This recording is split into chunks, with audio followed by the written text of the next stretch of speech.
রহমত পূর্ণ হক প্রভাত আমার, রহমত পূর্ণ হক প্রভাত আমার। তাহাজ্জুদ আর ফজরের অভ্যাস আছে যার, রহমত পূর্ণ প্রভাত হয় তার। আলহামদুলিল্লাহি রাব্বিল আলামিন, আসসালাতু ওয়াসসালামু আলা সাইয়্যিদিল মুরসালিন, আম্মা বা'দ।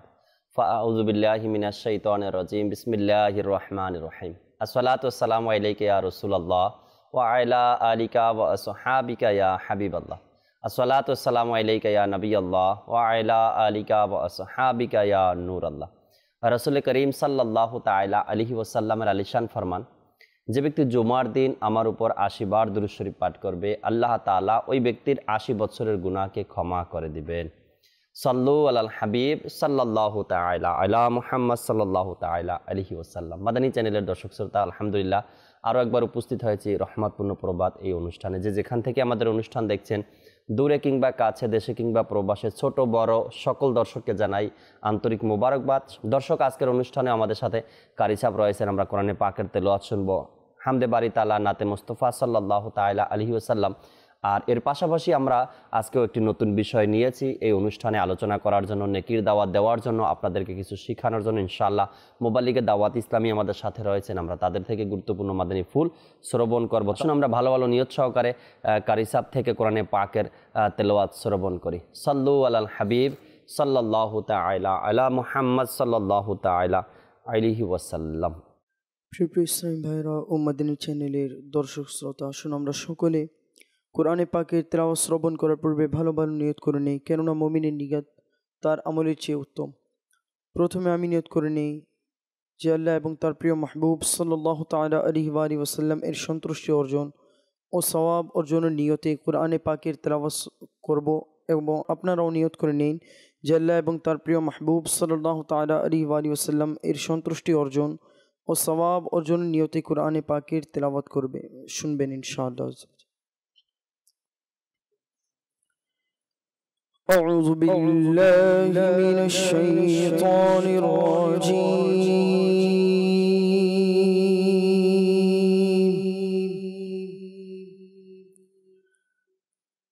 بسم الله الرحمن الرحيم.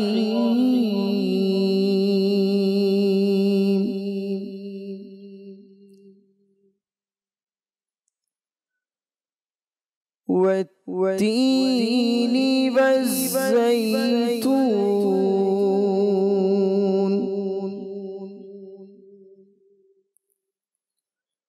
وطور سينين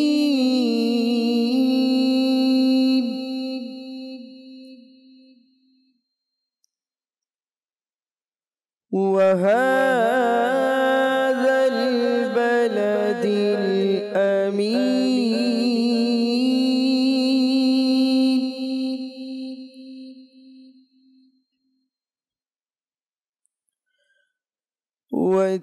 والتين والزيتون وطور سينين وهذا البلد الأمين.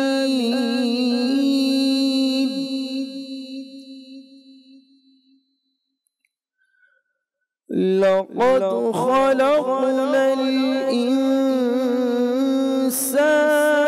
في أحسن تقويم.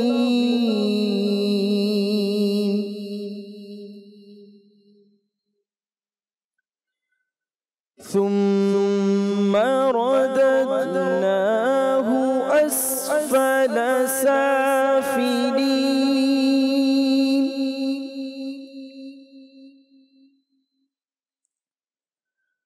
إلا الذين آمنوا وعملوا الصالحات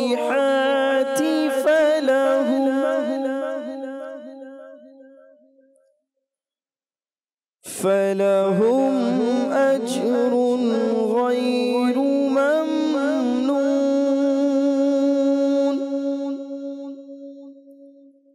صدق الله العظيم وصدق رسوله النبي الكريم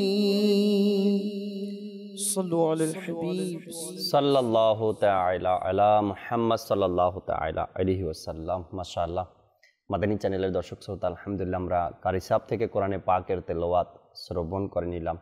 কারি সাহেব আমাদেরকে কোরআনে পাকের তেলাওয়াত শোনালেন। সকালে সকালে উঠেই মাদানী চ্যানেলের মাধ্যমে কোরআনে পাকের তেলাওয়াত শ্রবণ করা, আলহামদুলিল্লাহ এটাও অনেক সময় হয়ে ওঠে না, যদিও মাদানী চ্যানেল আমাদের ঘরে না থাকে। কেননা মাদানী চ্যানেল না থাকার কারণে আমরা হয়তো নিজের মতো উঠে যাই বা কাজকর্ম করি বা অন্য অন্য কাজের মধ্যে লিপ্ত হয়ে যাই। মাদানী চ্যানেল থাকার কারণে আমরা মাদানী চ্যানেলের মাধ্যমে সকালে উঠে কোরআনে পাকের তেলাওয়াত করতে পারি, আলহামদুলিল্লাহ। আজকের যে আমরা বিষয় নিয়েছি, আশা করি যদি দর্শক শ্রোতা অনুষ্ঠানের শেষ পর্যন্ত আমাদের সাথে থাকেন, তবে আল্লাহ তাআলার দয়ায় অনেক বিষয়গুলো আমাদের জানা হবে, জানতে পারবো। বর্তমানে সমাজের যে পরিস্থিতি, এটা থেকে আমরা নিজেদেরকে অনেকখানি বাঁচাতে পারবো ইনশাআল্লাহ তাআলা। ঘরের মধ্যে এমন একজন ব্যক্তি আছে যাকে অনেক সময় আমরা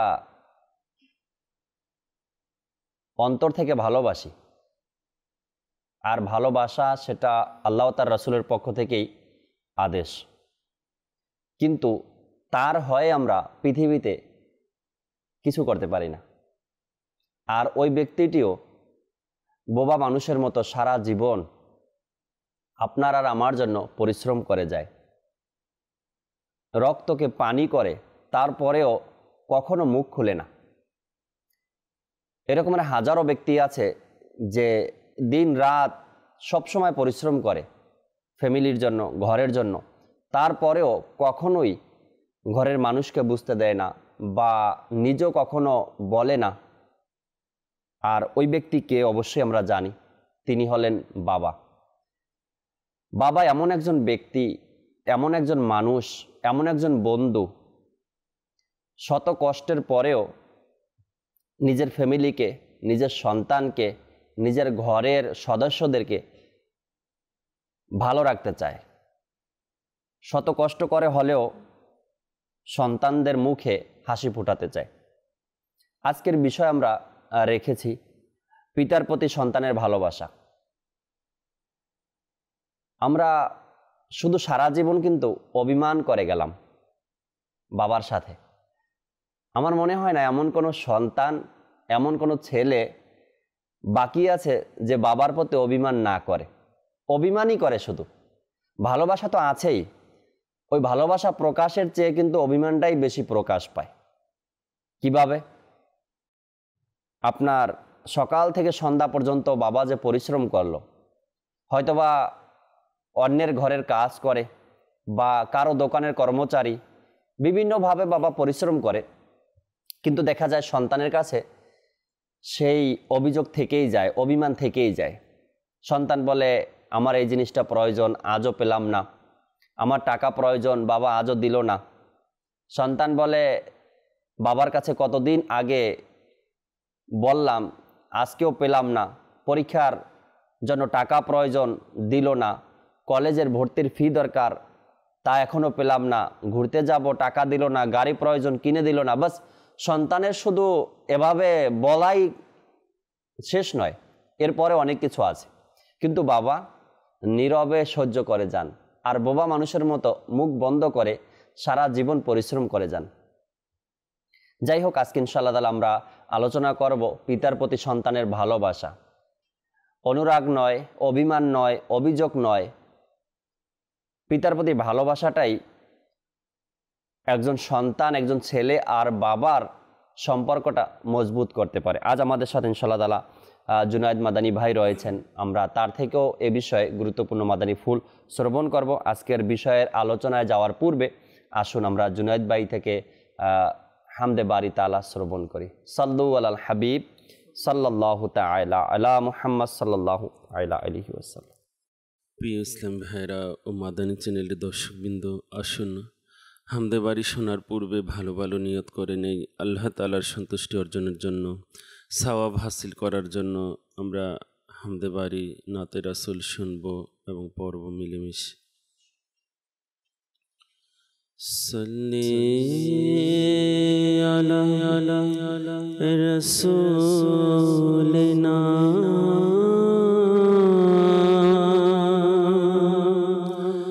সাল্লি আলা মুহাম্মাদিন সাল্লি আলা নবিয়িনা সাল্লি আলা মুহাম্মাদিন हम भी मदीने जाएंगे आज नहीं तो कल सही प्यारे आका हमें बुलाएंगे आज नहीं तो कल सही सल्ले अला नबीना सल्ले अला मुहम्मदिन अल्लाहु अल्लाहु अल्लाहु अल्लाहु सब समय अल्लाहु अल्लाहु अल्लाहु सर्वदा सब समय अल्लाहु अल्लाहु अल्लाहु अल्लाहु अल्लाहु अल्लाहु अल्लाहु सब समय अल्लाहु अल्लाहु अल्लाहु अल्लाहु अल्लाहु प्रतिक्षण जेन थाकी खुदार जिकिरे आजीवन जेन थाकी खुदार जिकिरे प्रतिक्षण जेन थाकी खुदार जिकिरे आजीवन जेन थाकी जिकिरे मरण आमार जेन হয় খোদার জিকিরে মরণ আমার যেন হয় খোদার জিকিরে জিকিরে যেন আলোকিত হয় হৃদয় আল্লাহ আল্লাহ আল্লাহ আল্লাহ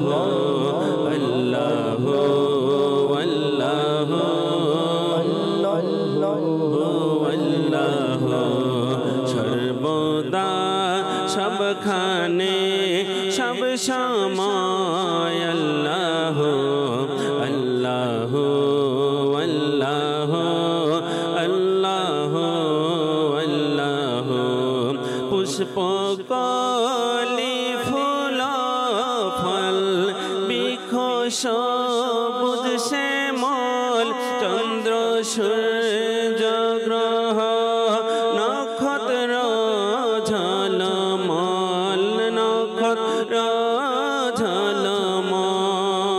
ঝলমল পুষ্প কলি ফুল ফল সবুজ শ্যামল চন্দ্র সূর্য নক্ষত্র ঝলমল এই আকাশ পাতাল প্রবন জলস্থল ধেনে মগ্ন খোদার জিকিরে সব সময় আল্লাহ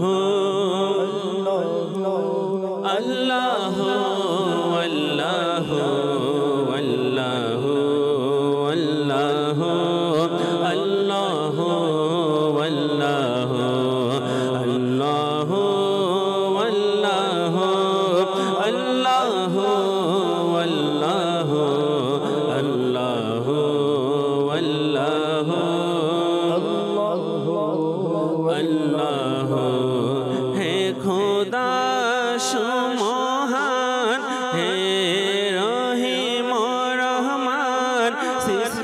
করেছ তুমি সারা জাহান, হে খোদা সুমহান, হে রহিম রহমান, সৃষ্টি করেছ তুমি সারা জাহান। চারিদিকে শোনা যায় তোমারও গুণগান। আল্লাহ আল্লাহ আল্লাহ আল্লাহ আল্লাহ আল্লাহ আল্লাহ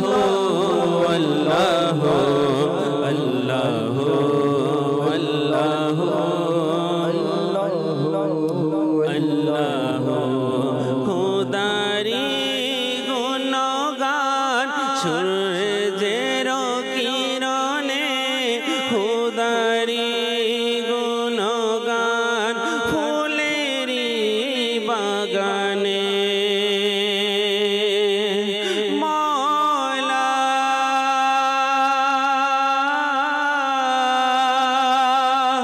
মওলা খোদারি গুণগান সূর্যেরি কিরণে, খোদারি গুণগান ফুলেরি বাগানে।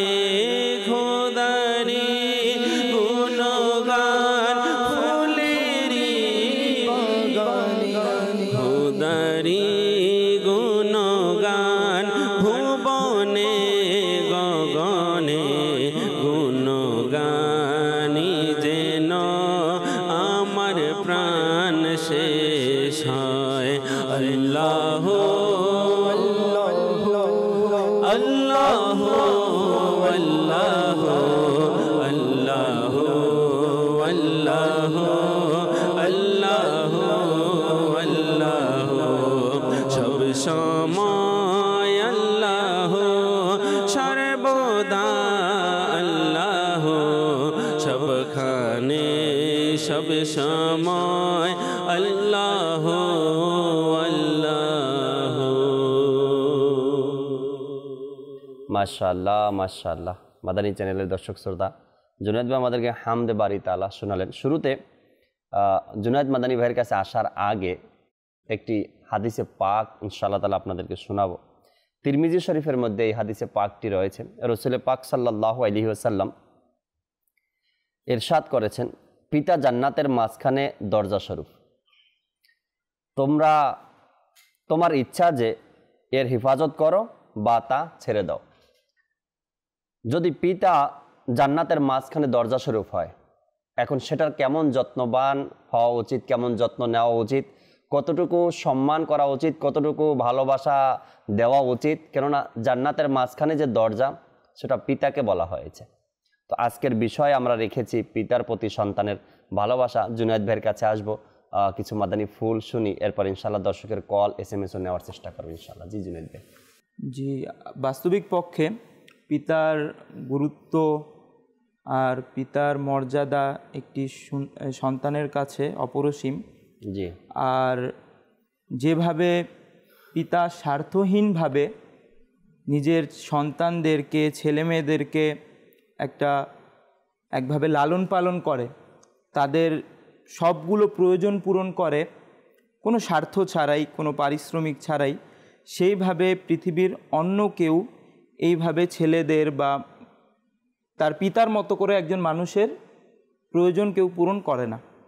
পিতা আল্লাহ তাআলার পক্ষ থেকে অনেক বড় একটি নেয়ামত, সেটাকে মূল্যায়ন করা দরকার, যেটার ব্যাপারে হাদিস শরীফ, এবং যেমন আপনি একটা হাদিস শরীফ শোনালেন, এইভাবে বিভিন্ন আয়াতের মধ্যেও পিতামাতার ব্যাপারে, ওনাদের মূল্যায়ন বোধের ব্যাপারে বলা হয়েছে।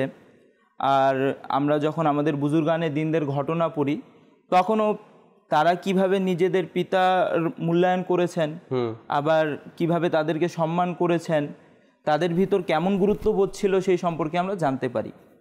যেমন একটি ঘটনা বর্ণিত আছে আল্লাহ আলো কি বাতে কিতাবের ৪র্থ খণ্ডে, যে একজন ব্যক্তির 4জন ছেলে ছিল।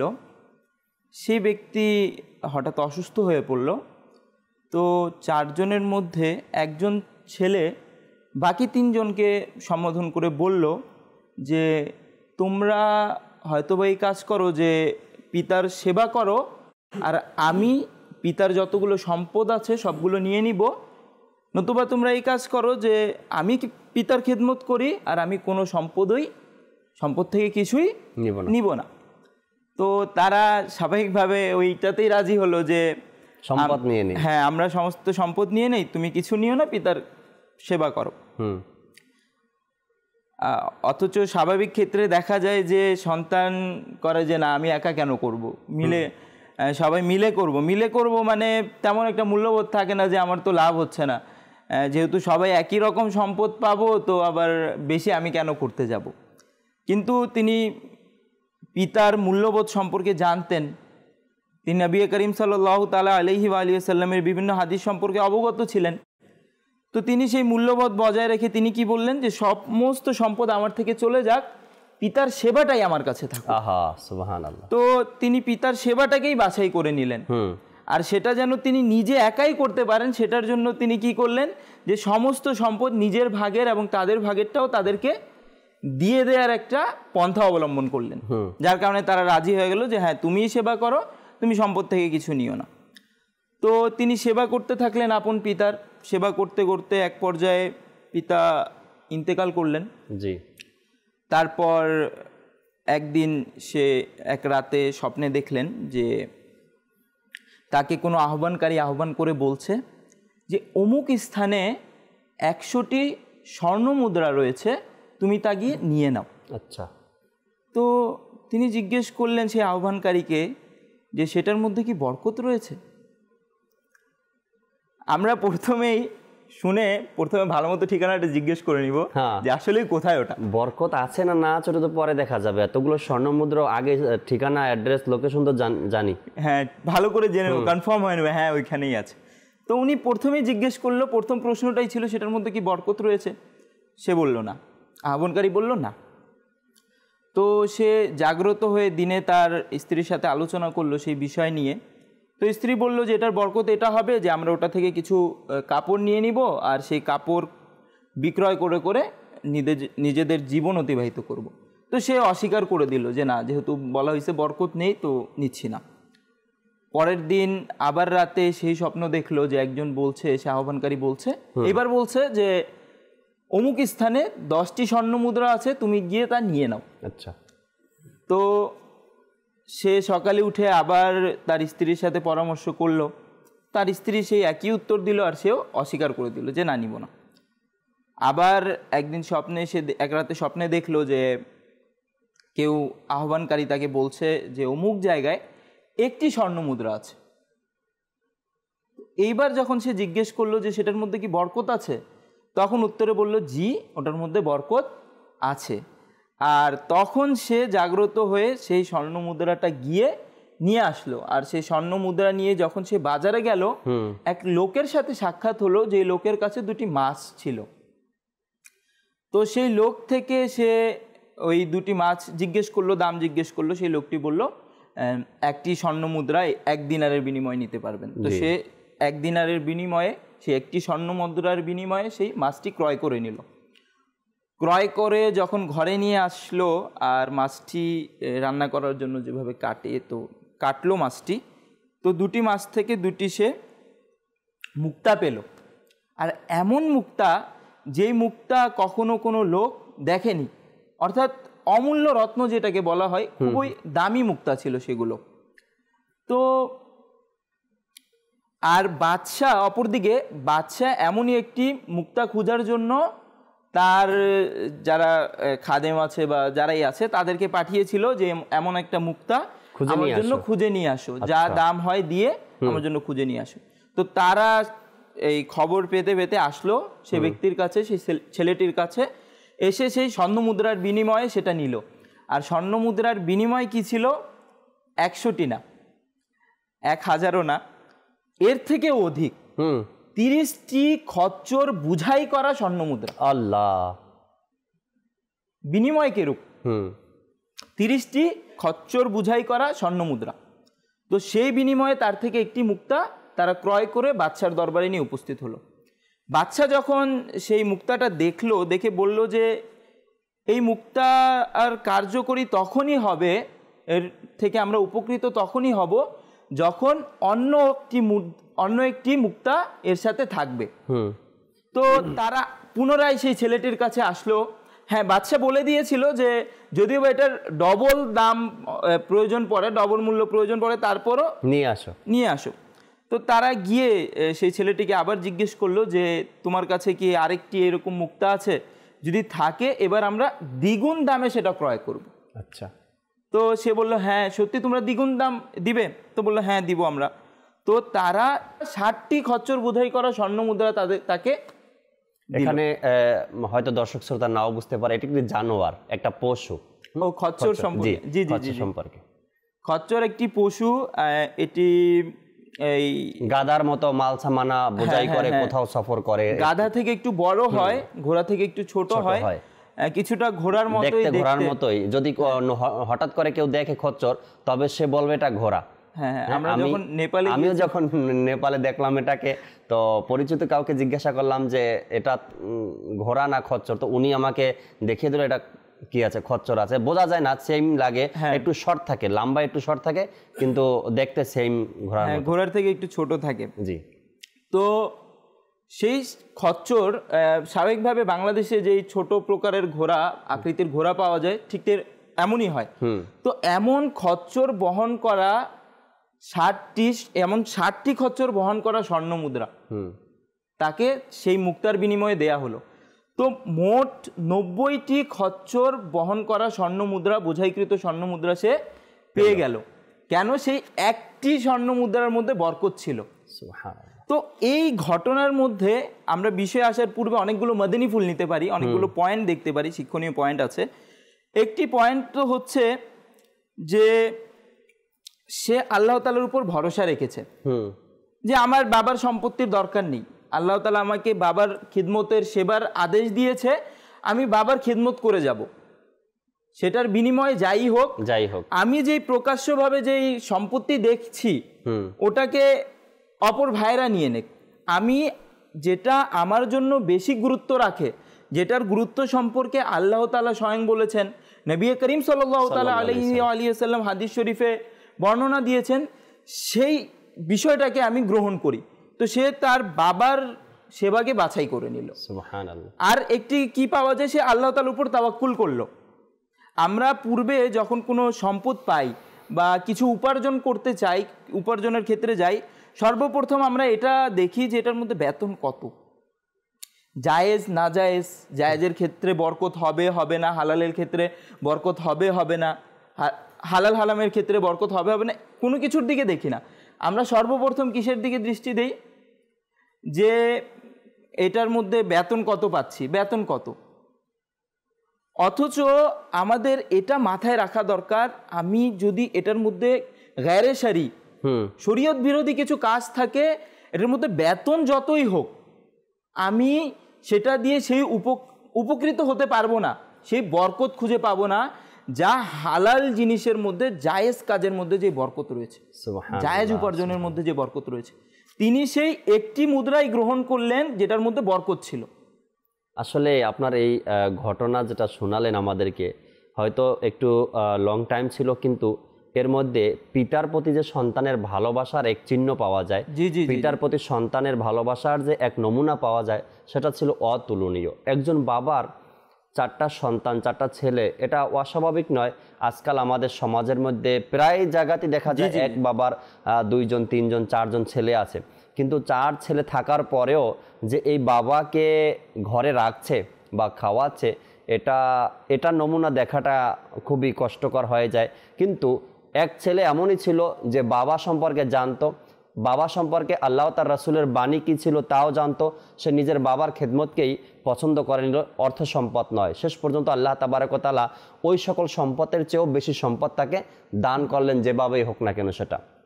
আজকাল যদি আমরা আমাদের সমাজের দিকে তাকাই, তাও এটাই দেখতে পাই জুনায়েদ ভাই, যে এক বাবার তো 3, 4, 5, 7 ছেলে আছে, কিন্তু যখন বাবা বৃদ্ধ বয়সে চলে আসে, মা বৃদ্ধ বয়সে, যেহেতু আজকের বিষয়টাই বাবাকে নিয়ে, তো যখন এরা বৃদ্ধ বয়সে চলে আসে তখন ছেলেরা নিজেদের মধ্যে কিন্তু ভাগ বন্টন করে নিয়ে নেয়।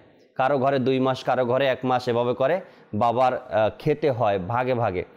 তো এখানে বিষয় হলো কি, বাবার প্রতি ভালোবাসা কি কতটুকু আছে, যে সংসারের মধ্যে আমি আমার সন্তান, আমার ফ্যামিলির মেম্বার যারা আছে তাদেরকে নিয়ে যখন আমি একটা পরিচালনা করতে পারতেছি বা খরচ যোগান দিতে পারতেছি, সেখানে বাবার জন্য কি হয় না, বাবার কতটুকু বেশি তার পিছনে ব্যয় হয়।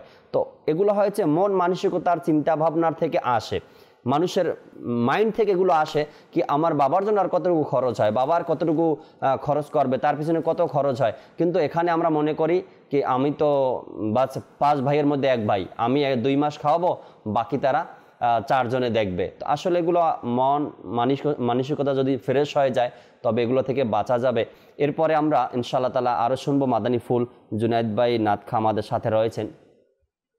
আমরা হামদে বাড়ি তালা শুনলাম, এখন নাতে রসুল শুনবো জুনায়েদ ভাই থেকে ইনশাআল্লাহ তাআলা। জি, দুজনে মিলেই পারবেন, শোয়েব ভাই আছে, জুনায়েদ ভাই আছে ইনশাআল্লাহ তাআলা। সাল্লু আলাল হাবিব সাল্লাল্লাহু তাআলা আলা মুহাম্মদ সাল্লাল্লাহু আলাইহি ওয়াসাল্লাম। মন আমার পেতে চায় ওগো তোমার দিদার, প্রিয় নবী করো পূরণ আশা আমার, করো পূরণ আশা আমার। পূর্ণিমার রজনী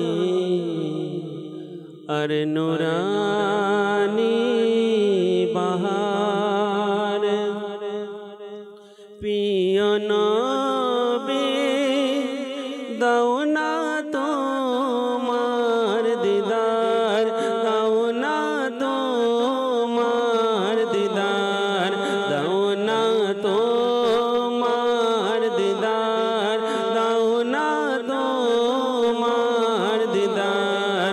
মন আমার পেতে চায় গো তোমার দিদার, মন আমার পেতে চায় গো তোমার দিদার। প্রিয় নবী করো পূরণ আশা আমার, করো পূরণ আশা আমার, করো পূরণ আশা আমার, করো পূরণ আশা আমার।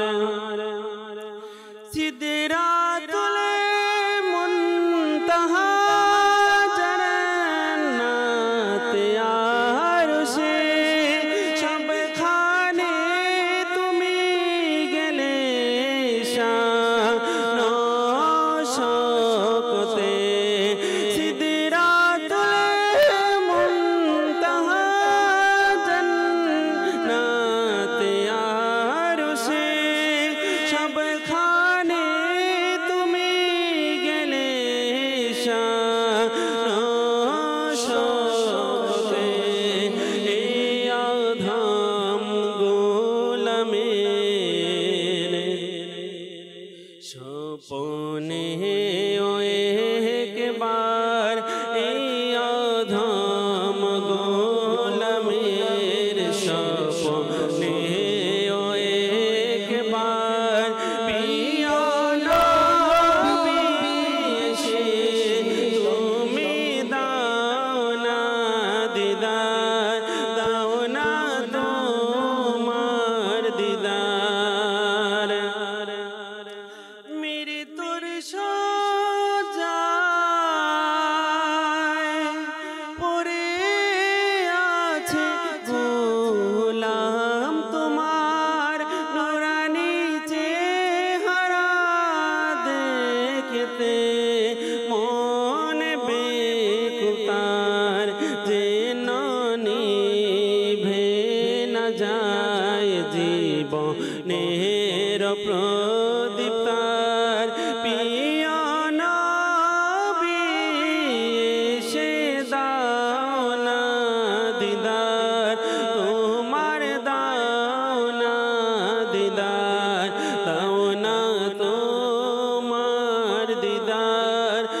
ভাবে একা নেই সাথী তার, কবর আলোকিত করনো রে তোমার, করনো রে তোমার, করনো রে তোমার,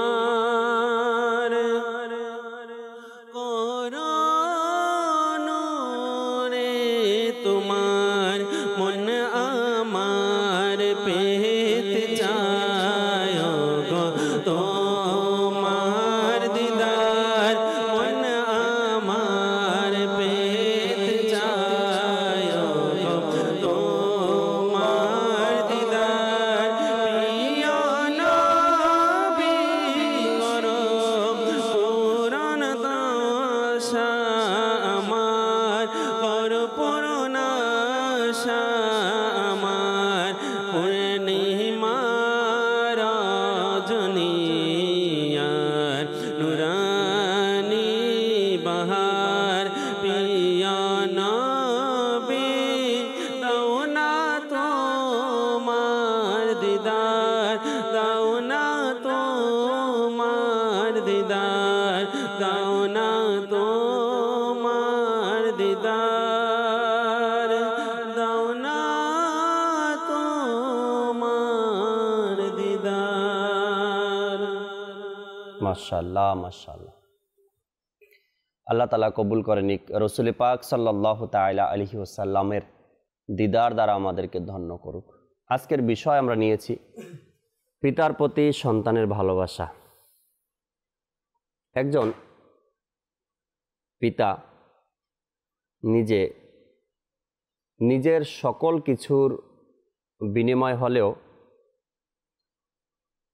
সন্তানকে একজন মানুষের মতো মানুষ গড়ে তুলতে চায়। হয়তো সে যতটুকু বুঝে বা যতটুকু পারে। হয়তো আপনি বলতে পারেন কি আপনার নিজের বাবা হয়তো এতটুকু শিক্ষিত না, কিন্তু সে চেষ্টা করে বা তার মন এমন থাকে কি আমার ছেলেটা যেন ভালো লেখাপড়া করে। আপনার বাবা আলিম না, কিন্তু বাবার অন্তরে এটা চায় কি আমার ছেলে যেন একজন আলিম হয়, দিনদার হয়। এরকমের বাবার অন্তরে চাহিদা থাকে। হয়তোবা সামাজিক বা পারিবারিক যে কোনো কারণবশত বাবা আপনাকে নিজের মনের মতো করে গড়ে তুলতে পারে না। এই জন্য পারে না, হয়তো একটা সময় ছিল সংসারে অভাব, সে যেভাবে চায় লেখাপড়া করানোর জন্য সেভাবে হয়ে ওঠে না, কতটুকু খরচ তিনি চালাতে পারে না। এরকমের তো হাজারো ফ্যামিলি আছে যে সন্তান লেখাপড়ার দিক থেকে খুব ভালো, রেজাল্ট খুব ভালো করে, কিন্তু তার সামনের যে খরচগুলো আছে, লেখাপড়া, বই খাতা, স্কুল ফি, পরীক্ষা, এই সব কিছু ওই ফ্যামিলি বা তার বাবা এটার খরচটা বহন করতে পারে না। বাধ্য হয়ে সন্তান নিজে, না হয়তো বাবা কি করে একটা চাকরির ব্যবস্থা করে, কাজের ব্যবস্থা করে, আর সম্ভব নয় লেখাপড়া চালানো। আমার সাথে হয়তো বা এরকমের অনেকের সাথেই কথা হয়েছে যে লেখাপড়া এত তাড়াতাড়ি ছেড়ে দিলেন কেন। সে নিজে বলে কিছু করার নাই ভাই, সংসারের পরিস্থিতি এমনই যে লেখাপড়া ছেড়ে আমাকে কাজ করতেই হবে। আর এই মুহূর্তে যারা দেখছে হয়তো বা 50%-এরও বেশি লোক এটা স্বীকার যে সংসারে সাপোর্ট দেওয়ার মতো কেউ নেই, বাবা একা কাজ করে, আর এই মুহূর্তে আমি লেখাপড়া করব, এটার খরচ বাবা যোগান দিতে পারতেছে না, প্লাস ফ্যামিলি চালাতে পারতেছে না। এই জন্য নিজেকে লেখাপড়া ছেড়ে কাজে নামতে হয়। কিন্তু বাবার চেষ্টা যতটুকু ছিল, বাবা চেষ্টা করে কি আমার সন্তানকে আমি ভালো একটা পথে নিয়ে যাই, মানে সন্তানকে আমি ভালো একটা জায়গাতে নিয়ে যাই, আমার ছেলেকে আমি ভালো লেখাপড়া করাই, ভালো টিচারের কাছে দেই। বাবার এটা থাকে, সে যে কর্মের হোক না কেন, সে যেভাবেই চলুক না কেন, কিন্তু সন্তানের জন্য সে এতটুকু চায়। কিন্তু যখন বাবার এই পরিশ্রমের পরে, বাবার এই কষ্টের পরে একটা সন্তান ভালো একটা অবস্থানে গিয়ে পৌঁছায়, ভালো একটা জায়গাতে গিয়ে পৌঁছায়, তখন ওই সন্তানের মন মানসিকতা কেন জানি নোংরা হয়ে যায়, কেন জানি নোংরা হয়ে যায়।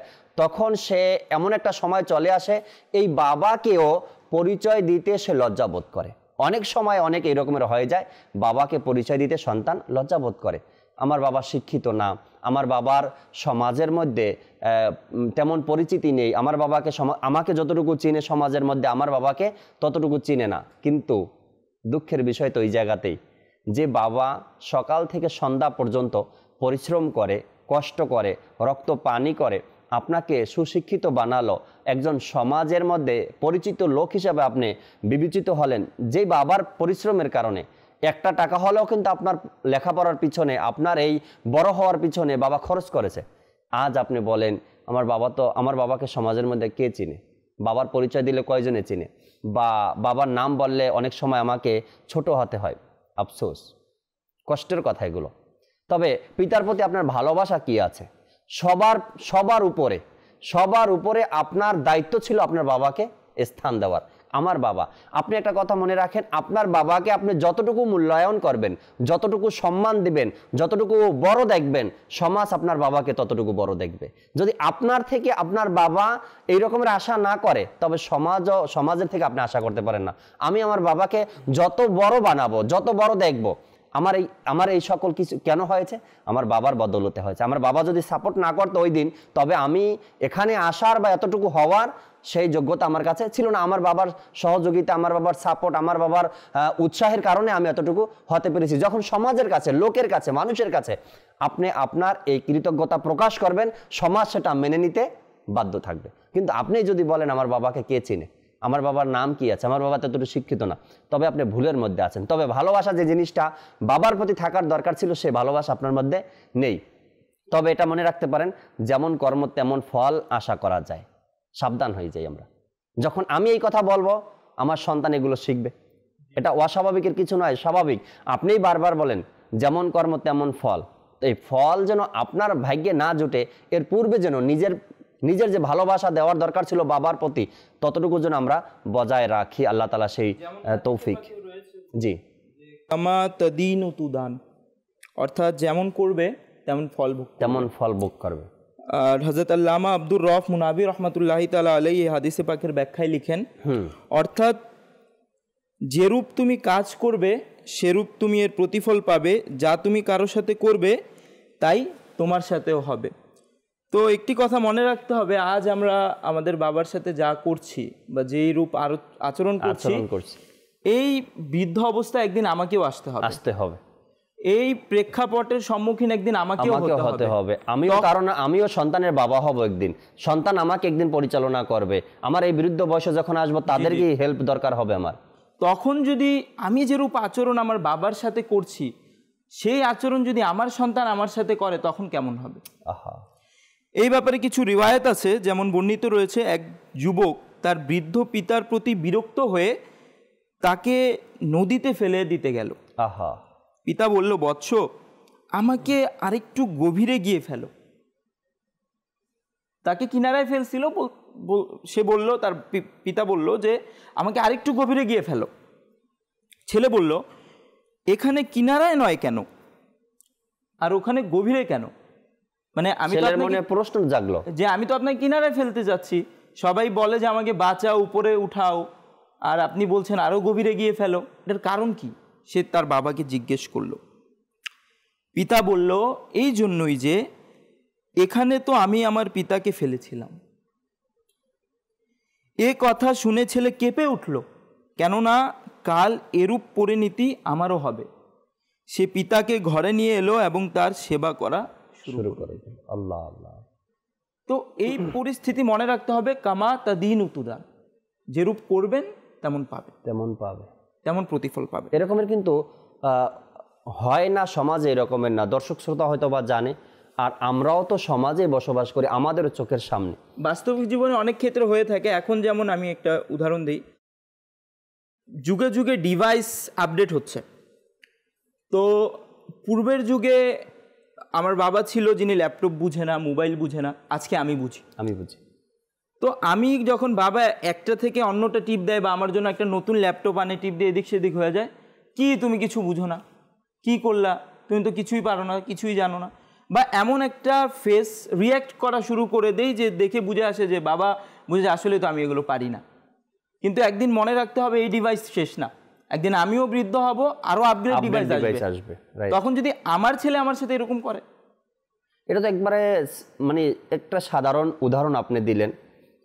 আমার পরিচিত বা আমার দেখা একটা ফ্যামিলি আছে, তো ওনার এখন থেকে আপনার অনেক আগের কথা, ওনার বাবা ওই ছাতা আছে না, বর্ষাকালে যে ছাতা ব্যবহার করি আমরা, ওই ছাতা নিয়ে কোথাও যাওয়ার জন্য বের হলেন। ওই ছাতার লোহার যে একটা চিকন থাকে যেটার মধ্যে কাপড় বাঁধা থাকে, ওটা তার হাতের মধ্যে ঢুকে গেল, গেঁথে গেল। তো গেঁথে যাওয়ার কারণে ওইটাতে পচন সৃষ্টি হয়ে গেল, এমনভাবে গোস্ত পচা শুরু হয়ে গেল। হয়তোবা 1 থেকে 1.5 মাস পর্যন্ত ওই বৃদ্ধ লোকটি বিছানায় ছিল। এর পূর্বে খুব শক্ত ছিল, হয়তো বয়স 70-80 বছর হয়ে গেছিল, কিন্তু অনেক শক্তিশালী ছিল, অতটা দুর্বল ছিল না, এমনি সাধারণ মানুষের মধ্যে চলাফেরা করতে পারতো, কারো হেল্প তার দরকার হইতো না। তো যখন ওই একটু আঘাত পেল, এখান থেকে পচন শুরু হয়ে গেল, বাইরে যাওয়া বন্ধ হয়ে গেল, ঘরের মধ্যেই থাকতে ছিল। তো ইনি একদিন বাড়ির সামনে বের হলো, অসুস্থ অবস্থায় বাড়ির সামনে বের হলো, বের হয়ে ছেলেদেরকে কিছু নসিহত করতেছিল সম্ভবত, আমার জন্য এটা করিস, আমার জন্য ওটা করিস, বা আমাকে এটা প্রয়োজন। ছেলেদের মধ্য থেকে একজন উঠে এভাবে বলতে লাগলো কি, এর যদি মৃত্যু হয়ে যায় তো আমি এটা মান্যত করলাম। মানে ছেলে বাবার মৃত্যুর কামনা করে মান্যত করছে আল্লাহ তাআলার দরবারে। তো ইনি তো এমনি অনেক অসুস্থ হয়ে গিয়েছিল এভাবে দুর্ঘটনার কারণে। এর কিছুদিন পরে এর মৃত্যু হয়ে গেল, ওই বৃদ্ধ লোকটার বাবার মৃত্যু হয়ে গেল। কিন্তু তারা সম্ভবত 5 থেকে 6, ওনার 5 থেকে 6টা ছেলে ছিল। এখন বাবার সাথে এমন আচরণ করছে, কিন্তু ওনার যে দাদা ছিল ওনার সাথে ওনার বাবা কেমন আচরণ করছে এটা তো সমাজের যারা দেখছে তারা তো এখন নেই সমাজে বেঁচে, কিন্তু বাবার সাথে এমন আচরণ যারা করছে তারাও এখন বৃদ্ধ হয়ে গিয়েছে, তাদেরও দাড়ি সাদা হয়ে গিয়েছে। এখন বর্তমান পরিস্থিতি, এই যে 5 ছেলে ছিল ওনার, মোটামুটি সবাই খারাপ আচরণ ওনার সাথে করছে, মাত্র 1 থেকে 1.5 মাস অসুস্থ থাকার কারণে। এখন এনার ছেলেরা, অর্থাৎ তার ছেলেরা, সে যে বাবার সাথে এমন আচরণ করলো, মানত করলো আল্লাহ তাআলার দরবারে যদি এ মারা যায় তবে এটা করবো বা এটা হবে। এখন তার ছেলেরা আরও মনে হয় 5 বছর আগে থেকে, আরও 5 বছর আগে থেকে বাবার নামে এর কাছে যায়, ওর কাছে যায়, এর মৃত্যু কবে হবে এমনও কথা বলে বাবাকে। ওনার ছেলেরা, যিনি বাবা কেমন কথা বলছে, ওনার ছেলেরা ওনাকে বলে যে এর রুহু মনে হয় কেমন কেমন কথা আছে না, এ মনে হয় মারা যাবে না, একে মনে হয় কেউ দেখে না, এরকমের কথা বলে। তার ছেলেরাও তাকে বলে কবে মারা যাবেনি। মানে সে যেমন বাবার সাথে করেছে, তার সন্তানেরাও তার সাথে এমন করে যে বাবা কখন মারা যাবে। সমাজের মধ্যে এখনও এমন কিছু লোক আছে যারা বাবাকে বোঝা মনে করি, বাবাকে অনেকভাবে অবহেলা করি। কিন্তু আমি সবসময় একটা কথা বলি জুনায়েদ ভাই, বাবা কি বন্ধু হতে পারে না? বাবা কি পর কেউ, বাহিরের কেউ? আমি অনেক সময় অনেকে বুঝাই, কিরে বাবা কি তোর বন্ধু হয় না? আমার যে কথাগুলো আছে বা আমার যে ব্যক্তিত্ব আছে এটা বাবার সাথে কি শেয়ার করা যায় না? আমি যখন বাবাকে বলবো যে বাবা আমার এই পেরেশানি, আমার এই বিপদ বা আমার এই অসুবিধা, বাবাও তো বলবে, বলে দেখ তোর অসুবিধা আছে, আমারও আছে, আমারও এই অসুবিধা। তখন বাবা আর ছেলের যে সম্পর্কটা, ভালোবাসাটা, এটা কিন্তু আরো মজবুত হবে। বাবাও সন্তানের অসুবিধাটা বুঝবে আর সন্তানও বাবার অসুবিধাটা বুঝবে। হয়তো বা যাদের বাবা নেই এই মুহূর্তে, তারা হয়তো আজকের এই আলোচনা শুনে এখন আফসোস করতেছে, আমার বাবা থাকলে হয়তো বা আমি বাবার সাথে এমন আচরণ করতাম, বাবার কাছে গিয়ে বসতাম, বাবাকে ভালো মন্দ জিজ্ঞাসা করতাম, বাবার কি প্রয়োজন এটা দেখতাম। কিন্তু সেই সুযোগ আর আপনার কাছে নেই, কেননা আপনার বাবা এখন বেঁচে নেই। যাদের বাবা বেঁচে আছে আমরা একটু চেষ্টা করি বাবার কাছে গিয়ে বসি, নিজের অন্তর খুলে বাবার সাথে শেয়ার করি, কথা বলি। আর বাবার থেকেও আপনি জিজ্ঞাসা করেন বাবা কি প্রয়োজন, কি চাই, কি দরকার, তোমার কি দরকার। আজকে আছে হয়তো কালকে নাও থাকতে পারে বাবা। যাই হোক, আল্লাহ তাআলা বাবার প্রতি ভালোবাসা পোষণ করা, অন্তর থেকে বাবাকে শ্রদ্ধা করা, সম্মান করা, সেই তৌফিক আল্লাহ আমাদেরকে দান করুক। দর্শকের কিছু কলের দিকে যাব, SMS পড়ব, ফেসবুক পেজে কমেন্টসে পড়ব ইনশাআল্লাহ। যে কল শুনিয়ে দিন। আমি নীলফামারী থেকে বলতেছি, আমি একটা না শুনতে চাই, প্রিয় মদিনা দূরে।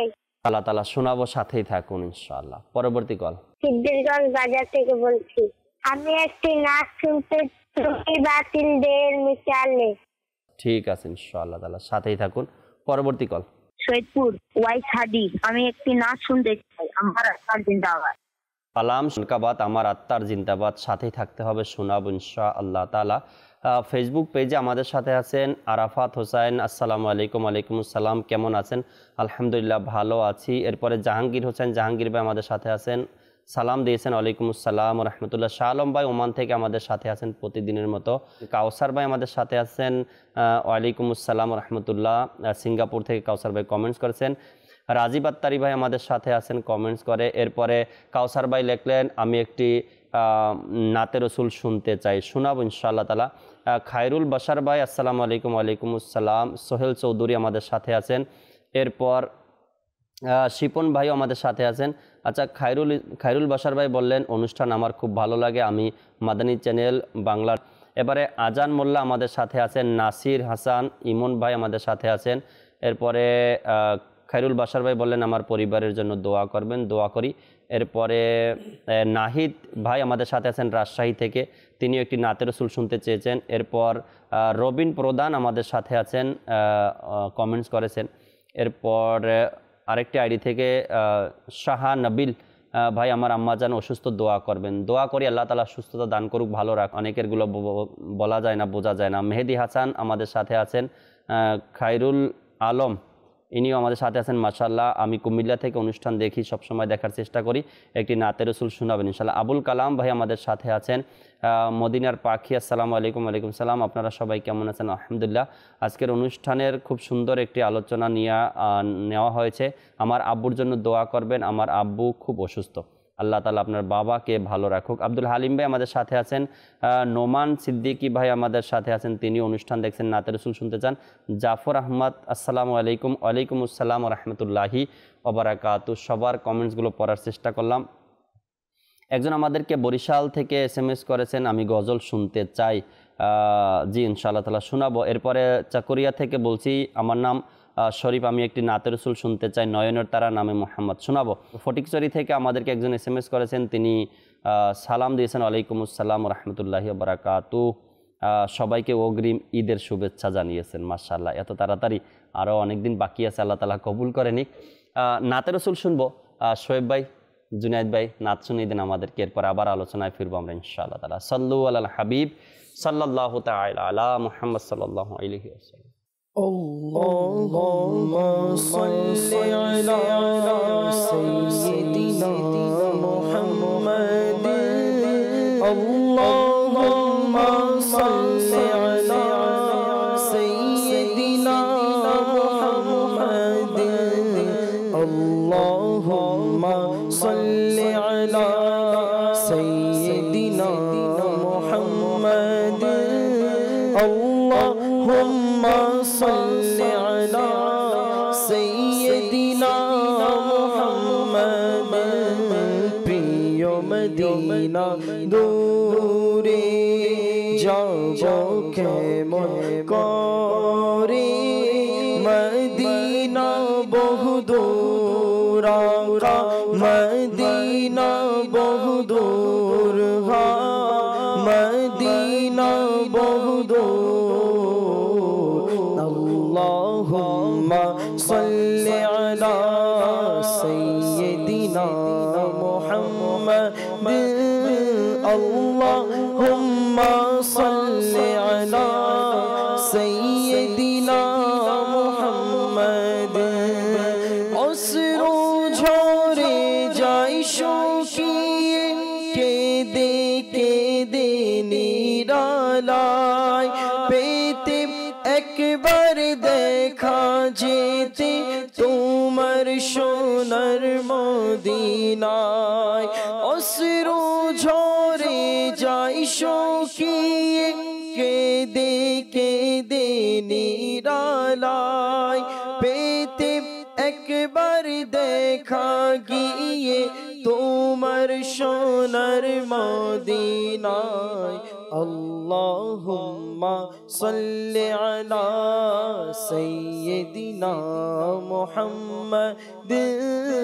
আল্লাহুম্মা সাল্লি আলা সাইয়্যিদিনা মুহাম্মাদ। सल्लल्लाहु या रसूल अल्लाह वसल्लम अलैका या हबीब अल्लाह सल्लल्लाहु अलैका या रसूल अल्लाह वसल्लम अलैका या हबीब अल्लाह निर्तारा नामे मोहम्मद नाया निर्तारा नामे मोहम्मद मोने प्रशांति नामे मोहम्मद सल्लल्लाहु अलैका या रसूल अल्लाह वसल्लम अलैका या हबीब अल्लाह सल्लल्लाहु अलैका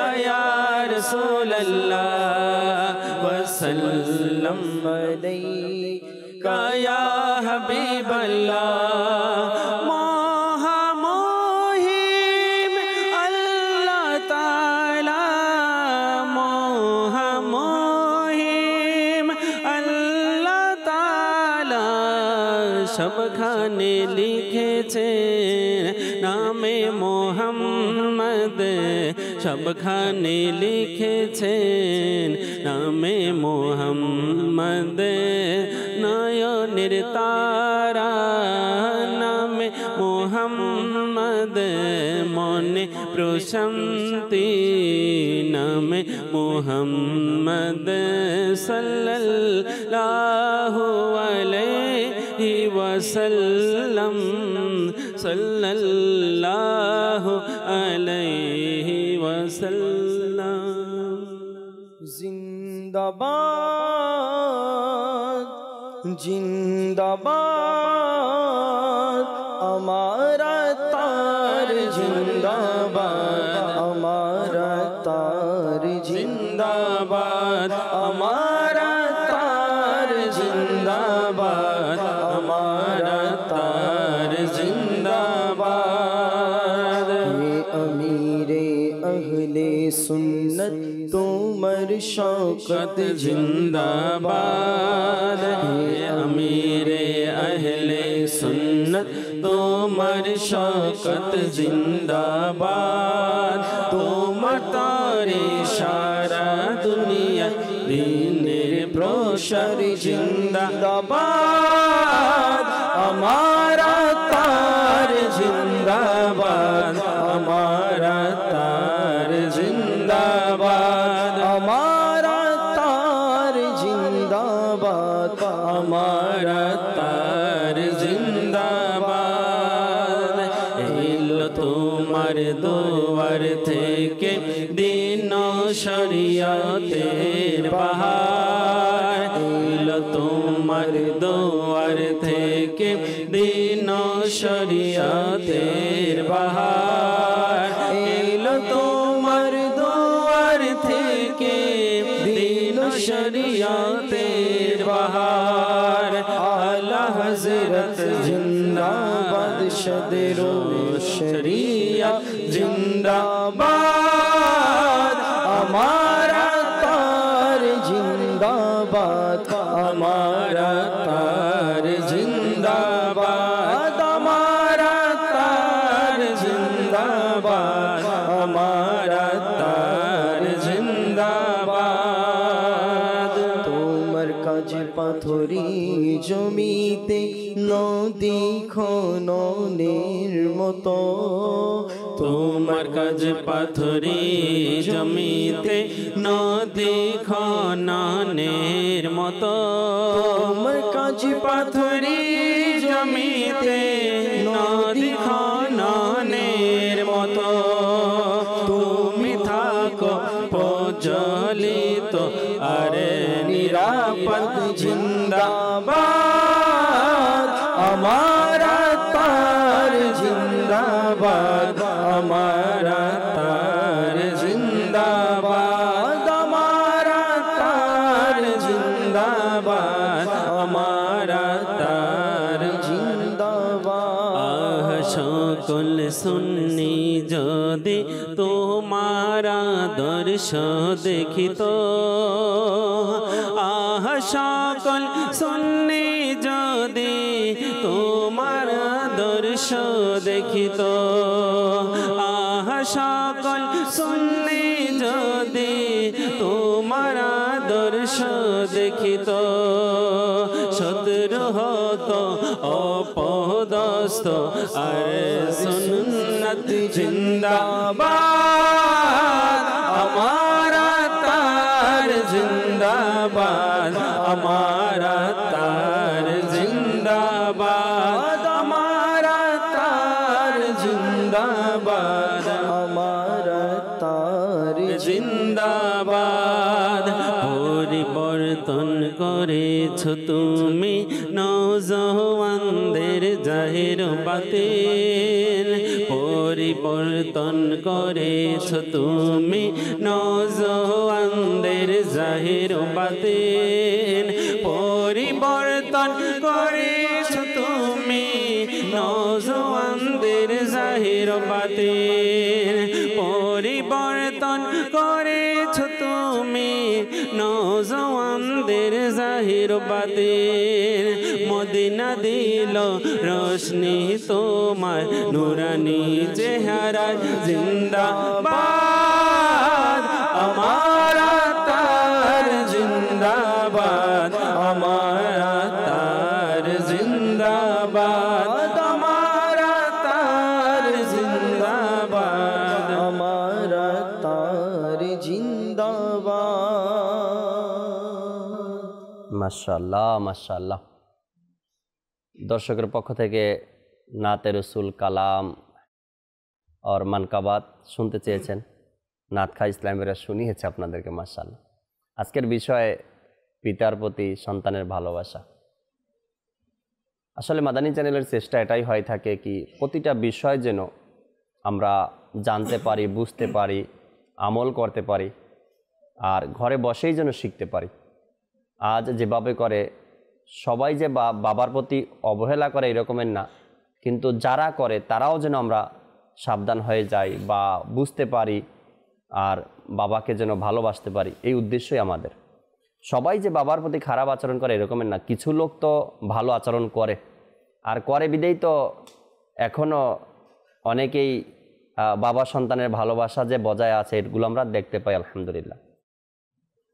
এক জায়গাতে বেশি দূরের না, জুনাইদ ভাই, নারায়ণগঞ্জের বাবার প্রতি সন্তানের যে ভালোবাসার এক দরদ থাকে, ভালোবাসা বা পিতার প্রতি যেন এক দরদ থাকে সন্তানের।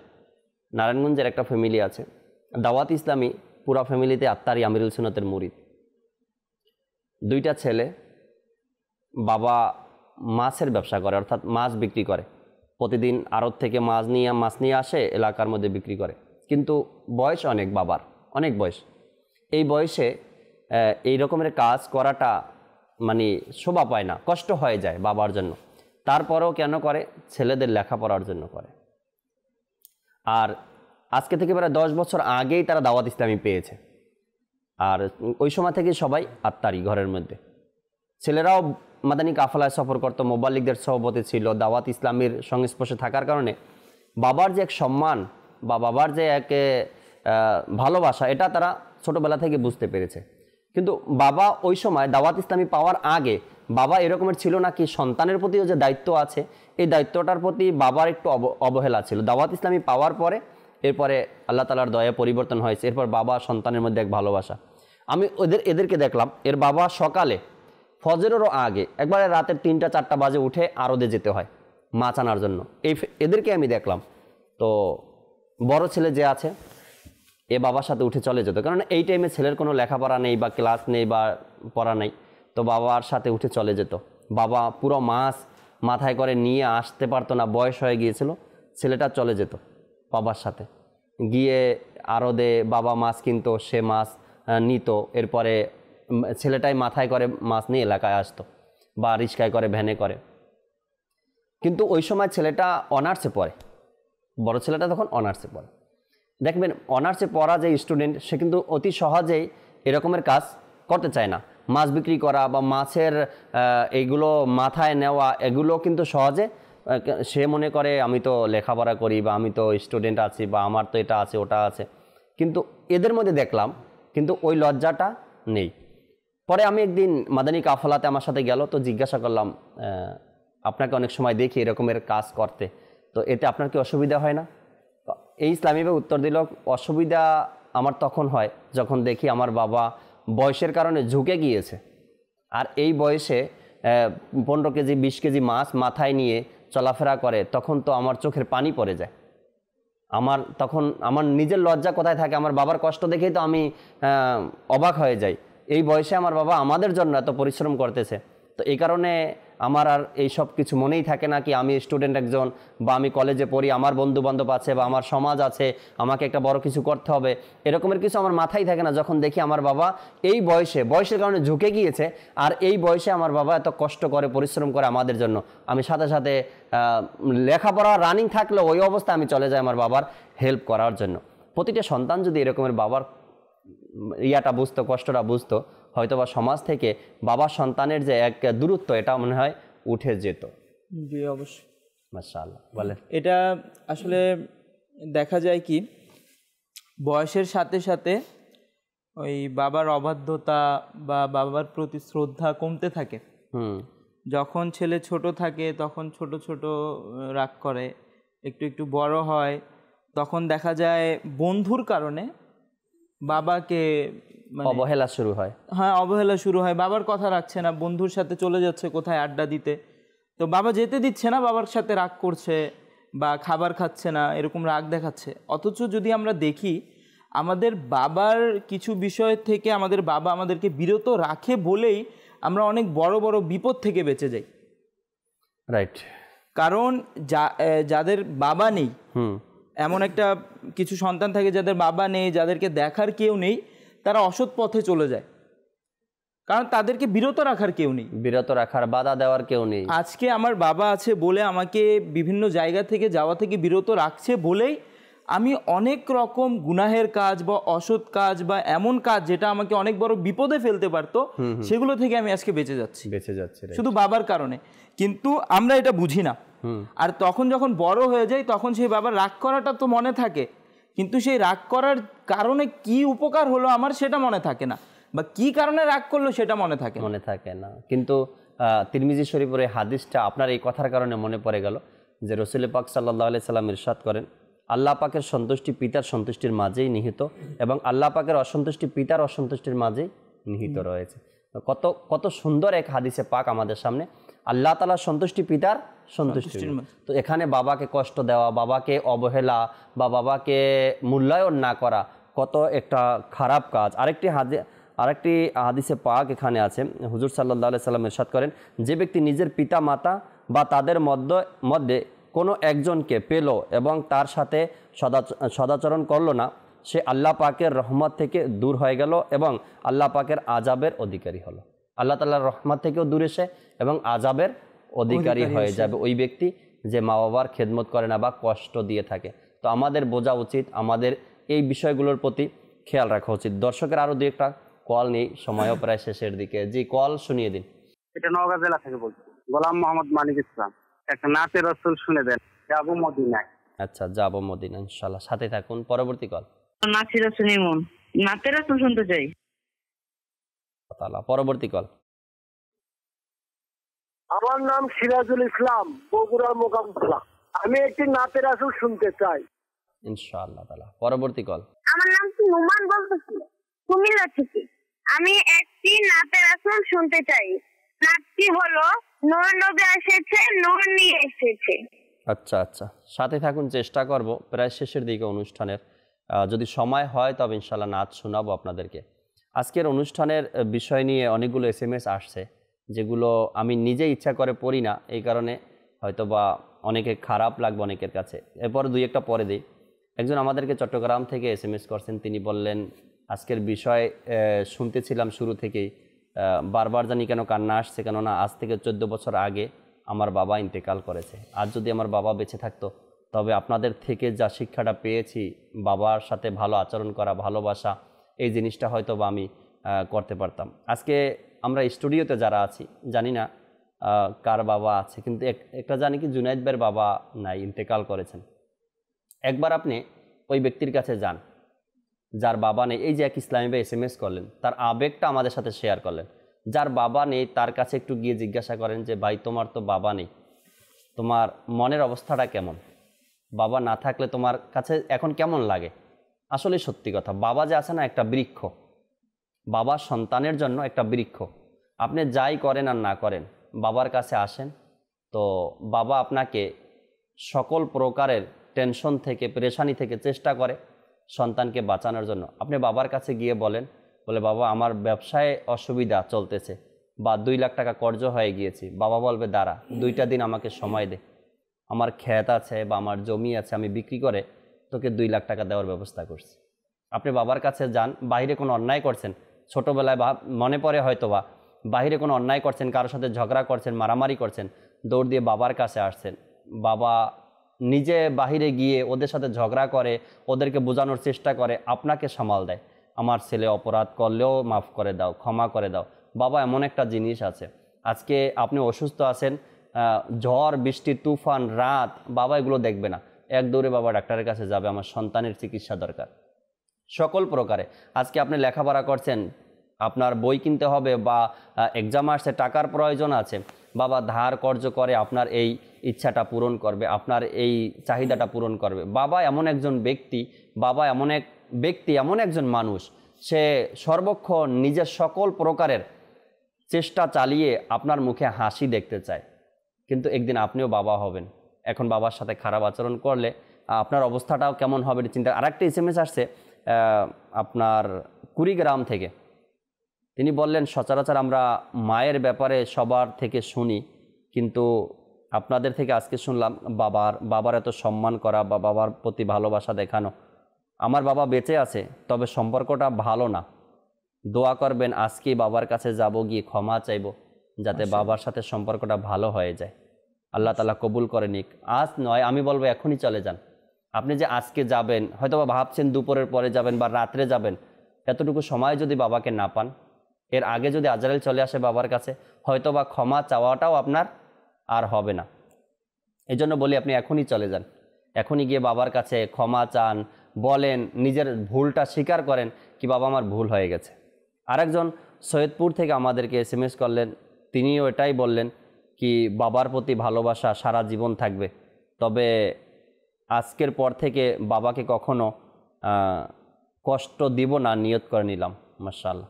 এরপর বরিশাল থেকে একজন আমাদেরকে SMS করলেন, তিনি বললেন আমার বাবা এখন থেকে 6 মাস আগে ইন্তেকাল করেছে, তবে মনে হয় না বাবাকে কোনো সুখ দিতে পেরেছি। যখনই বাবাকে সুখ দিব, বাবার ইচ্ছাটা পূরণ করব, এই সময়টা আসার আগেই বাবা ইন্তেকাল করেছে। আফসোস, হয়তোবা বাবা যে কষ্টগুলো আপনার জন্য করছে, সেই কষ্টের পরে যে সুখটা দিবেন আপনি, সেই সুখের সময়টা আসার আগেই হয়তোবা বাবা চলে যাবে। কিন্তু সেই সময়টা আর আপনি পাবেন না কি বাবাকে একটু ইচ্ছা মতো খেদমত করেন, বাবাকে একটু সুখ দিবেন বা বাবাকে বাবা শান্তি দেখে যাবে। এরকম আর হয় না জুনায়েদ ভাই? বাবা তো হাজার পরিশ্রম করে সন্তানের জন্য, যখনই সুখের মুখ দেখার সময় হয় বাবা দুনিয়াতে আর থাকে না। এই মুহূর্তে হয়তো বা হাজারো সন্তানের কাছে এরকমের 10 জন বাবা লালন পালন করার টাকা আছে, কিন্তু বাবা নেই। মানে একজন আলিমে দ্বীন আছেন আমার পরিচিত, তিনি প্রায় জুমাতেই দোয়া করার সময় কথাগুলো বলেন কি মা, একটা দিন ছিল তোমাকে ভালো একটা কাপড় দেব, সেই অর্থ আমার কাছে ছিল না। বাবাকে বলে বাবা তোমাকে ইচ্ছা ছিল অনেক হজ করাবো, কিন্তু সেরকমের টাকা আমার কাছে ছিল না, আমি দিন আনতাম, প্রতি মাসে যা পাইতাম স্যালারি, এটা দিয়ে সংসার কোনো মতো চলতো, কিন্তু আজকে আমার টাকা আছে, তোমাকে 2-3 বার আমি হজ করাতে পারি বছরে, কিন্তু বাবা তুমি আজকে দুনিয়াতে নেই। একজন আলিমের মুখে এভাবে আমি শুনছি, উনি কেঁদে কেঁদে এভাবে দোয়া করছিলেন। আসলেই বাস্তব এটা। আজকে আপনার কাছে টাকা আছে, অনেকের কাছে টাকা আছে, কিন্তু বাবা নেই যে বাবাকে আপনি ওই শান্তিটা দিবেন যেটা বাবা একদিন পরিশ্রম করে কষ্ট করছে। আবার অনেকের কাছে এই মুহূর্তে টাকা নেই, কিন্তু বাবা আছে, বাবাও কষ্ট করে, সন্তানও কষ্ট করে। এগুলো ভালোবাসা যখন থাকে মানুষের কাছে, বাবার প্রতি শ্রদ্ধা, ভালোবাসা, ভক্তি থাকে, তখন কিন্তু এগুলো ম্যানেজ হয়ে যায়, ঠিক হয়ে যায়। জুনায়েদ ভাই, এখানে কিছু বিষয় আছে। বিষয় বলতে কি, যেমন প্রথমত তো আমরা জানিয়ে এতক্ষণ পর্যন্ত আলোচনা করলাম যে বাবার শ্রদ্ধা করতে হবে, এবং যেভাবে আমরা ছোটকাল থেকে বাবার সম্মান রক্ষা করে আসছি ঠিক তেমনি বৃদ্ধকালেও রক্ষা করতে হবে। রাইট। কেননা কোরআন শরীফের আয়াতও আছে যে যদি তোমার সামনে তাদের মধ্যে একজন, অর্থাৎ বাবা মায়ের মধ্যে একজন বার্ধক্যে উপনীত হয়ে যায় তবে তাদেরকে বলো না। অর্থাৎ দেখা যায় কি, ছোটোকালে তো বাবা থাকে, শক্তিশালী থাকে, সব কিছু আমাদেরকে দেয় তাই বলে মেনে নেই, কিন্তু যখন বৃদ্ধ হয়ে যায় সব কিছুর চাপ যখন আমার উপর চলে আসে, আমি সব কিছু করি, তখন দেখা যায় বাবাকে বিভিন্নভাবে বিভিন্ন এমন কথা বলি যা বাবার অন্তরকে দ্বিখণ্ডিত করে দেয়, টুকরো টুকরো করে দেয়। বাবা নিজেকে মনে করে যে আমি মনে হয় এর উপর বোঝা। তো এই জিনিস যেন না হয়, এটা তো সর্বপ্রথম কথা যা নিয়ে আমরা এতক্ষণ আলোচনা করলাম, যে বাবা যতদিন বেঁচে থাকে এই সৌভাগ্যটুকু যেন আমরা অর্জন করি, এই সুযোগটুকু যেন আমরা হাতছাড়া না করি, বাবাকে খেদমত করার, বাবাকে সেবা করার, শ্রদ্ধা করার। এখন যদি বাবা মারা যায় আর এখন আমার এই অনুষ্ঠানের মাধ্যমে বা কোনো বয়ানের মাধ্যমে আমার মাথায় আসলো যে না, আমি যা করে গিয়েছি এর মধ্যে অনেক কিছু ভুল ছিল বা পুরোটুকুই ভুল ছিল, তো এখন আমার করার কি? তো এখন আমার করণীয় হচ্ছে যে আমি যেন সর্বপ্রথম আল্লাহ তাআলার কাছে তওবা করি, যে আমি যা বাবাকে কষ্ট দিয়েছি এর দ্বারা আমার যা গুনাহ হয়েছে তা যেন আল্লাহ তাআলা ক্ষমা করে দেয়। সর্বপ্রথম এটা করি। দ্বিতীয়ত, আমার বাবার ইসালে সওয়াবের জন্য আমি কুরআন শরীফ তেলাওয়াত করি, মদিনী কাফেলায় সফর করি, বিভিন্ন নেক কাজে অর্থের মাধ্যমে বা নিজে গিয়ে সাহায্য সহযোগিতা করি, আর এর যা সওয়াব হয় সেটা যেন আমার বাবাকে ইসালে সওয়াব করে দেয়। বেশি বেশি করে বাবার জন্য দোয়া করাই, আর এটাই এখন একটি মাধ্যম বাবাকে স্মরণ করা উত্তম মাধ্যম। মাশাআল্লাহ। দর্শকের আর দুই একটা SMS পড়ি, অনুষ্ঠানের শেষের দিকে যেতে হবে। জুনায়েদ ভাই অনেকে কালাম শুনতে চেয়েছিল, আচ্ছা কলও নিতে বলতেছে, ঠিক আছে কল শুনিয়ে দিন। হবিগঞ্জ থেকে আমি একটি নাচ শুনতে চাই। একজন SMS করলেন, বাবা আমার জীবনের চেয়েও দামি, দোয়া করবেন বাবার আগে যেন আমার মৃত্যু হয়, বাবার মৃত্যু সইতে পারবো না, ভালোবাসা বজায় থাকুক, আল্লাহ যখন যার মৃত্যু রাখে তখনই তার মৃত্যু হবে, আল্লাহ তাআলা আসানি দান করুক। জুনায়েদ ভাই শর্ট একটা কালাম শুনিয়ে দিন, এরপর ইনশাআল্লাহ তাআলা সালাতু সালামের দিকে যাব।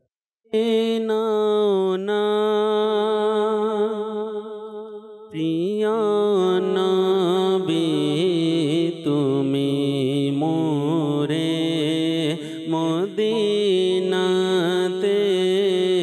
আসি যে না জলে ভেজা নয়ন নিয়ে মদিনাতে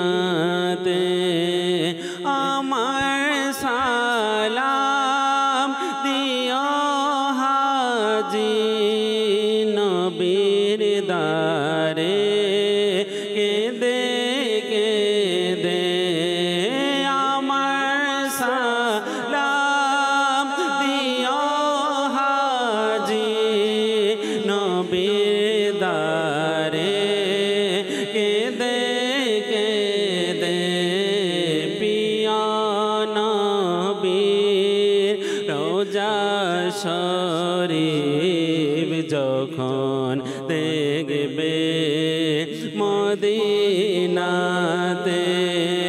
ডেকে নাও না প্রিয় নবী তুমি মোরে মদিনাতে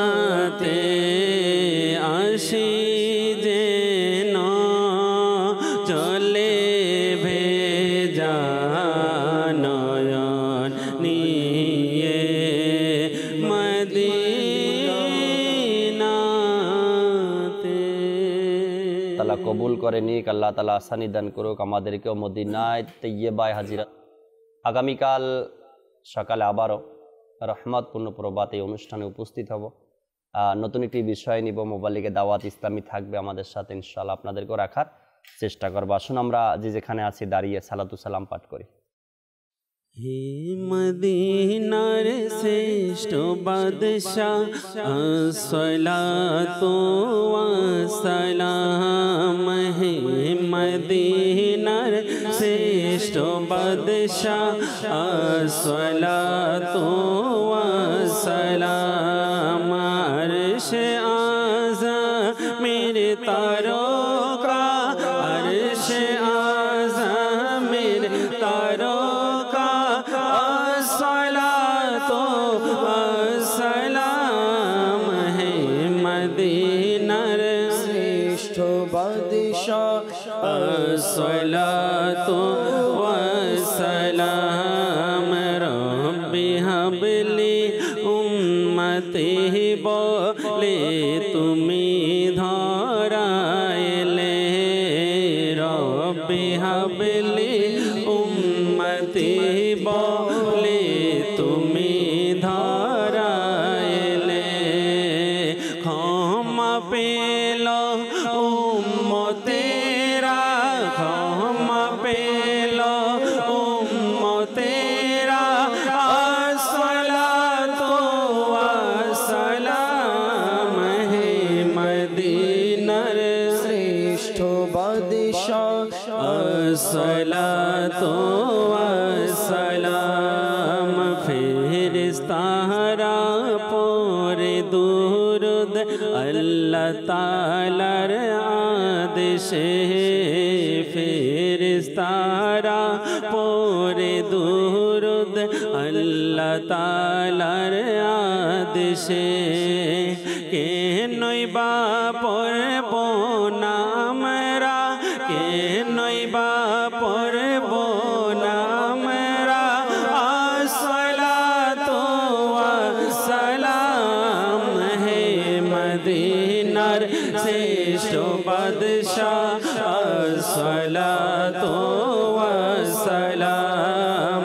আরশে আযমের তারকা, আসসালাতু ওয়াসসালাম, হে মদিনার শ্রেষ্ঠ বাদশাহ আসসালাতু ওয়াসসালাম। अस्सलातु वस्सलामु अलैका या रसूलल्लाह व अला आलिका व सहाबिका या हबीबल्लाह। सुब्हानक अल्लाहुम्मा व बिहम्दिका ला इलाहा इल्ला अंता अस्तगफिरुका व अतूबु इलैक। सुब्हानक अल्लाहुम्मा व बिहम्दिका ला इलाहा इल्ला अंता अस्तगफिरुका व अतूबु इलैक। सुब्हानक अल्लाहुम्मा व बिहम्दिका ला इलाहा इल्ला अंता अस्तगफिरुका व अतूबु इलैक। सलातु सलामु अलैका या नबी अल्लाह व अला आलिका व सहाबिका या नूर अल्लाह। ला इलाहा इल्लल्लाहु मुहम्मदुर रसूलुल्लाह सल्लल्लाहु अलैहि রহমত পূর্ণ হক প্রভাত আমার, রহমত পূর্ণ হক প্রভাত আমার। তাহাজ্জুদ আর ফজরের অভ্যাস আছে যার, রহমত পূর্ণ প্রভাত হয় তার।